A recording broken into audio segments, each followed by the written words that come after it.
बहुचर्चित Telugu film dear comrade पिछले महीने सिनेमाघरों में रिलीज हुई और हाल ही में अमेजन प्राइम पर इसका डिजिटल डेब्यू हुआ।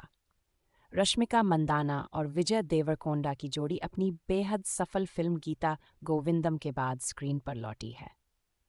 डियर कॉमरेड कई कारणों से एक बहुप्रतीक्षित फिल्म थी।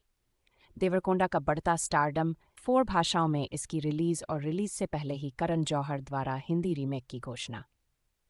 मैंने हाल ही में इसे अमेजन प्राइम पर देखा और मैं आखिरकार कह सकता हूँ कि हालांकि ये फिल्म परफेक्ट नहीं है, लेकिन ये गहराई से स्तरित है और वास्तव में एक बेहद संतोषजनक फिल्म थी। ये लिली और बॉबी की कहानी है, जो 20-20 साल के हैं और ये पता लगा रहे हैं कि उन्हें जीवन से क्या चाहिए। बॉबी एक छात्र नेता है जो अपने दादा की अन्याय से लड़ने की विरासत का पालन करता है, और एक कॉमरेड है, जिसका मतलब है अपने दोस्तों और परिवार का हर मुश्किल समय में साथ देना। वह बेहद गुस्सैल है और हमेशा कुछ हड्डियां तोड़ने के लिए तैयार रहता है, जो सतह पर देवरकोंडा के प्रसिद्ध अर्जुन रेड्डी की तरह लग सकता है। हालांकि यहाँ गुस्सा बहुत अलग है। यह न्याय की पुकार है और लड़ाई के दृश्य बेहद वास्तविक लगते हैं। गुस्सा और उलझन हमारे मुख्य अभिनेता में स्वाभाविक रूप से आती है। दूसरी ओर लिली एक राज्य स्तरीय क्रिकेटर है जो खेल के प्रति बेहद भावुक है और इसे अपना पहला प्यार बताती है। वह आकर्षक और आत्मविश्वासी है। उसने बॉबी को बहुत पहले ही अपने वश में कर लिया था। वह उसके दबंग व्यक्तित्व से प्रभावित नहीं है। कॉलेज में झगड़े में अपने किसी प्रियजन को खो देने के बाद उसे डर है कि बॉबी का हिंसक स्वभाव उन्हें बुरी स्थिति में डाल सकता है। तस्वीर का एक दृश्य, फोटो साभार इंडिया फिल्म प्रोजेक्ट। जब वह शुरू में अपनी भावनाओं को उसके सामने व्यक्त करता है तो वह बिना किसी संदेह के उसे तुरंत मना कर देती है। क्रिकेट के प्रति उसके प्यार का मतलब है कि वह एक विकल्प चुनती है और बॉबी को अच्छी तरह से जानती है और उनके रास्ते कितने अलग हैं। वह जानती है कि क्या करना सही है। ये दृश्य शानदार ढंग से लिखा गया है, जो हमें एक ऐसी महिला लीड देता है जो अपने पुरुष समकक्ष की प्रेमिका से कहीं अधिक है। वास्तव में यह इस प्रेम कहानी के बारे में सबसे ताज़ा बात है। यह तथ्य कि एक महिला की यात्रा को इसके कथानक के केंद्र में रखता है। फिल्म का बाकी हिस्सा उनके रोमांस और एक दूसरे के साथ या बिना एक दूसरे के उनके संघर्षों को दर्शाता है। यह कहानी को इतना गहरा बनाता है क्योंकि प्रेम कहानी की तीव्रता कभी भी उनके व्यक्तिगत सफ़र से दूर नहीं होती है। फिल्म के एक महत्वपूर्ण क्षण में बॉबी लिली से कहता है, जिस दिन मैं तुम्हारे लिए क्रिकेट से ज़्यादा महत्वपूर्ण हो जाऊंगा, उस दिन मैं खुद को तुमसे दूर कर लूंगा।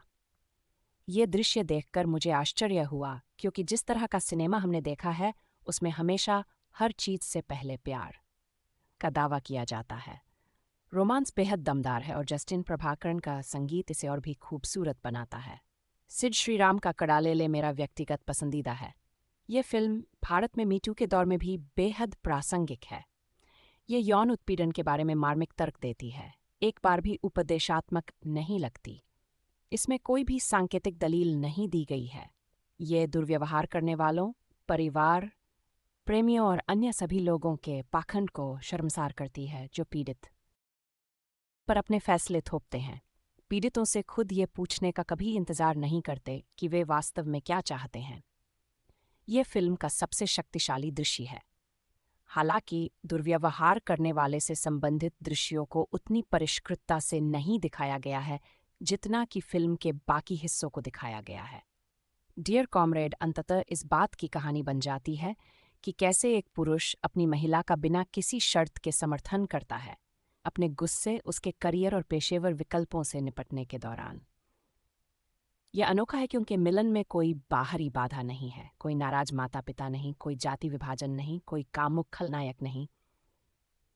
वास्तव में प्रेम कहानी हमारी महिला नायक की पेशेवर यात्रा के लिए केवल गौण है। फिल्म में कुछ स्पष्ट खामियां हैं और कुछ हिस्से ऐसे हैं जो बड़ी कहानी से मेल नहीं खाते। 2 घंटे और 65 मिनट की ये फिल्म बहुत लंबी है। मजबूत किरदारों को आखिरकार स्क्रीन प्ले ने निराश कर दिया है, जो असंगत और सुस्त लगता है। फिल्म ने महत्वहीन उपकथाओं को स्थापित करने में बहुत समय बर्बाद किया है, जैसे बॉबी के शुरुआती लड़ाई के दृश्य जो पहले भाग में बहुत अधिक हैं, या ध्वनि उपचार के लिए उसका नया जुनून जो बनावटी लगता है और कभी पूरी तरह से आकार नहीं लेता है। हालांकि अगर आपको दोषपूर्ण किरदार पसंद है तो आपको पुरस्कृत किया जाएगा। मुख्य किरदार अपने किरदारों में बहुत अच्छे हैं। बिना किसी घमंड के वे इन सभी मुद्दों पर काबू पा लेते हैं।